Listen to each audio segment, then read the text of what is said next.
willkommen bei den Matrixern mit Jonathan und Shiva. Unser heutiges Thema, wie viele von euch gewünscht haben, ist: Was ist der Unterschied zwischen einem luziden Traum und einer Astralreise? Das werden wir euch heute dann mal erzählen.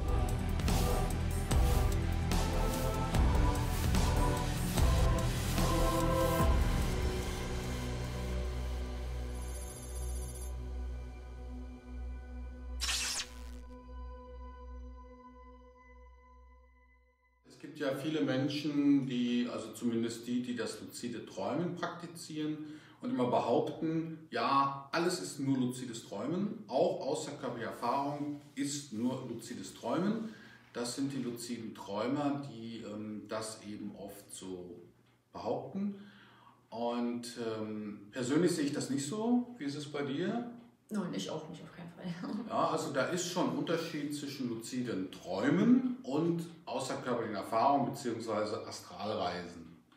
Ist ja auch ein ganz anderes Körpergefühl und Bewusstseinsgefühl. Ja, ein ganz anderes Körpergefühl, was man da hat. Auch beginnt ja auch ein luzider Traum nicht im eigenen Schlafzimmer. Genau. Und die Wahrnehmung ist auch eine andere. Ja, die Wahrnehmung ist eine andere. Man hat ja im luziden Traum eher so ein schon ein sehr kristallklares Bild. Ein sehr klares Bild, schon auf jeden Fall. Und auch immer ist man so integriert in den Handlungen. Ne? Andere Menschen können einen wahrnehmen, man unterhält sich mit denen, man hat Sex mit denen oder geht da auf eine Party oder spricht mit denen, diskutiert mit denen. In der außerkörperlichen Erfahrung ist man eher der Beobachter. Genau. Und schaut sich eher alles aus der Distanz an. Genau, außerdem haben nur 14 bis 25% der Menschen eine Astralreise, während sogar 50 bis 70% der Leute luzid träumen. Und den luziden Traum kann man programmieren, das kann man bei einer Astralreise nicht. Ja, genau. Also man merkt also, luzides Träumen ist wesentlich verbreiteter als außerkörperliche Erfahrung. Die kommen dann schon seltener vor, bei jedem 7. vielleicht. Und luzides Träumen hat jeder fast schon mal erlebt, wenn auch per Zufall, sage ich mal, dass man da morgens aufwachte und dachte, hey, ich habe den voll abgefahrenen Traum, ich war voll klar und ich wusste, dass ich träume. So war es zumindest bei mir, als ich, glaube ich, also meinen ersten luziden Traum hatte ich, glaube ich, so mit 15 oder 16. Da bin ich das erste Mal dann morgens aufgewacht, weil ich im Traum eben bewusst geworden war und alles kristallklar wurde und ich war total geflasht von dieser Erfahrung, ne? Dass ich dachte, das war unglaublich, das war wie im Alltag und zu der Zeit wusste ich noch gar nicht so richtig über das Phänomen des luziden Träumens Bescheid. Es war also eigentlich eine spontane, luzide Traumerfahrung gewesen. Genau. Wann hattest du deinen ersten luziden Traum? Kannst du dich daran erinnern? Nein, aber ich weiß, was ich in meinem ersten luziden Traum gemacht habe. Ja. Da habe ich gesagt, wenn das jetzt ein luzider Traum ist, dann will ich einen hochhaushohen Gorilla sehen. Ich war schon enttäuscht, dass da keiner ist. Dann bin ich um die Häuserecke gegangen, dann war da ein Hochhaus und ein Gorilla, der so hoch war wie das Hochhaus. Und danach wollte ich Eis. Ja, eben, also das ist ja das, was du ja auch sagst. Ne? Also im luziden Traum kann man sich das Hochhaus und den Gorilla erschaffen. Genau, wenn man erwartet, dass da ein Gorilla ist, dann ist da auch ein Gorilla, weil man ihn programmiert hat, den Gorilla. Ja, und in der außerkörperlichen Erfahrung ist dem nicht so. In der außerkörperlichen Erfahrung kann man auch die Hand ausstrecken und sagen, ich möchte jetzt eine Orange in meiner Hand halten. Die taucht dann nicht auf. Ja, genau. Das passiert nur im luziden Traum. Genau.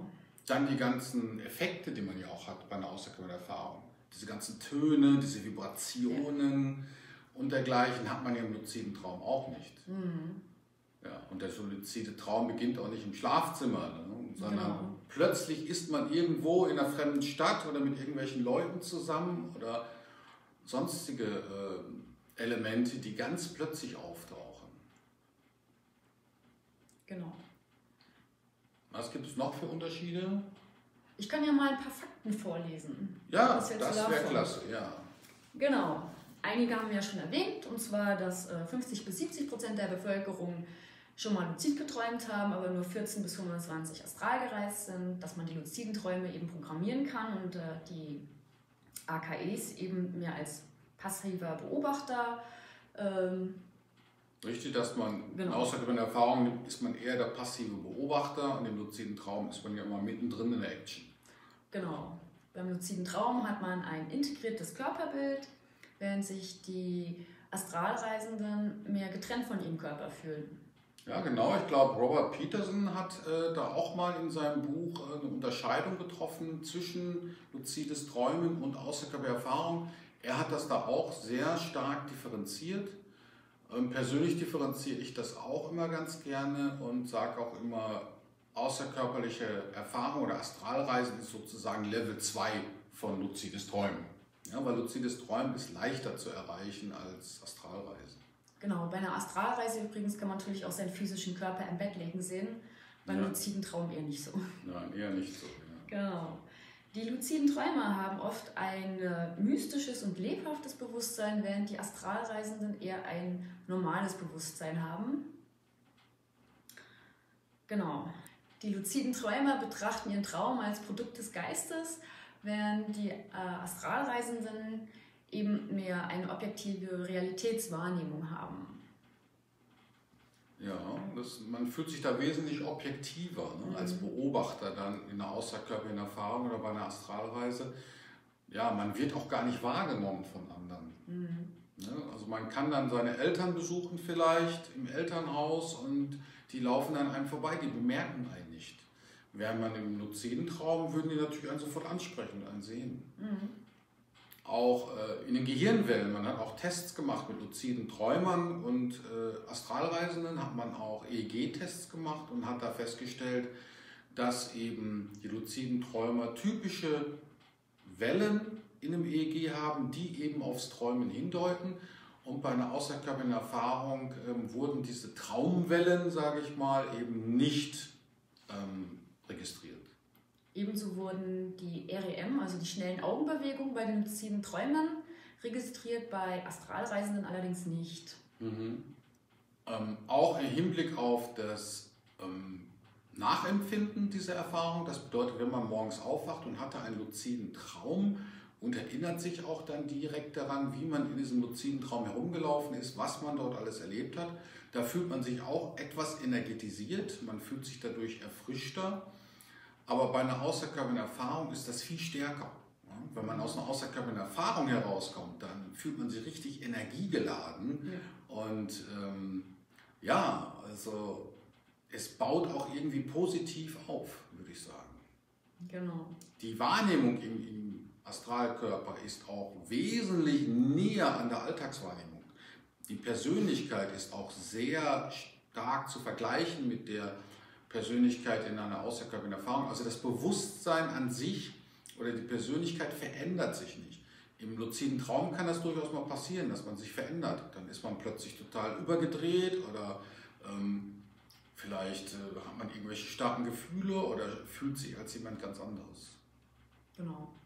Und ein luzider Träumer wird natürlich auch sagen, dass er gerade geträumt hat oder dass sein luzider Traum ein Traum war. Während man bei der Astralreise natürlich sagt, nee, das war kein Traum, das war eine Erfahrung, die ich gerade gemacht habe. Außer man ist nicht super bewusst und super klar, dann kann man das schon mal mischen und verwechseln, aber so im Regelfall kann man da schon klar erkennen, oh ja, ich war unterwegs, nein, das war ein Traum. Richtig, ja. Und was mir noch aufgefallen ist, zumindest bei mir in luziden Träumen, ist man sexuell doch eher angeregt als bei einer außerkörperlichen Erfahrung. Also oh ja, das stimmt. Im luziden Traum, da denkt man zuallererst erstmal jetzt an Sex. Bei einer Astralreise denke ich eher an, was kann ich erreichen, was kann ich verändern, auf welchen Planeten kann ich oder wie kann ich mich entwickeln, und im luziden Traum denke ich das eher nicht so.